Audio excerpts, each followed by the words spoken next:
I was glad to hear that Gary has been dating, but as it often does, his OCD has been intruding on him in that realm.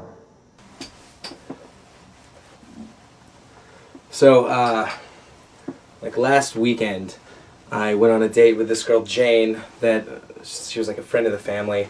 And she was really just beautiful, like big tits, like thin, like Okay. tight ass, just Okay. my type all the way. And we went out to this nice restaurant, and we were talking, and she just kept bringing up the most inane things. Like, she was telling me about her uncle, and then she was telling me about, like, her uncle's students when he was a high school teacher. And I mean, like, doesn't anything ever happen to this girl? I mean, it was just, like, utterly banal. And then all of a sudden, at my moment of greatest repulsion, I had an episode of repeating. Okay, all right. Now you mentioned that that's sometimes one of your compulsions. Yeah.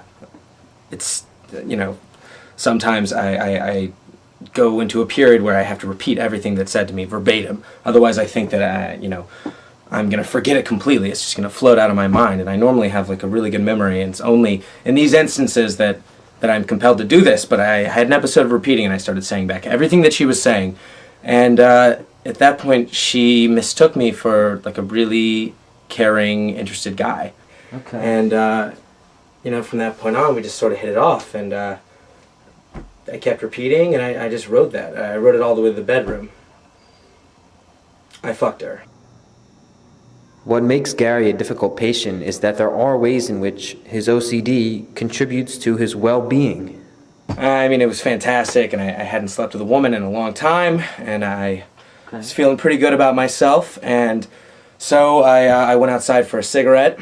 She'd already gone to sleep, and I was outside smoking, and all of a sudden this woman, who I guess lives across the hall, walked out of her apartment, and she had all these bags on her shoulder, and she had a big jacket. She looked like she hadn't slept in forever.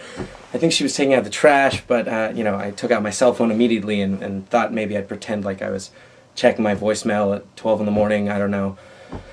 Anyway, she struck up a conversation with me, and I continued needing to repeat. Mm-hmm.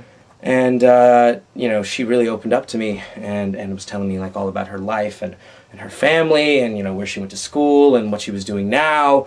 And I wasn't that interested in what she was saying, but I just couldn't pull myself away because I had to repeat everything that she said. I think this is the sort of thing that medication might really be able to help you with. Anyway, so I'd been talking to this girl for about 4.5 hours, and all of a sudden the episode ended, and I didn't have to repeat anymore. And so I was thinking I could maybe put the moves on her. I mean, I'd certainly ingratiated myself to her a fair amount. And then she opened up to me that her boyfriend hits her, and that sometimes he threatens that he's going to hurt her worse if she tells anyone.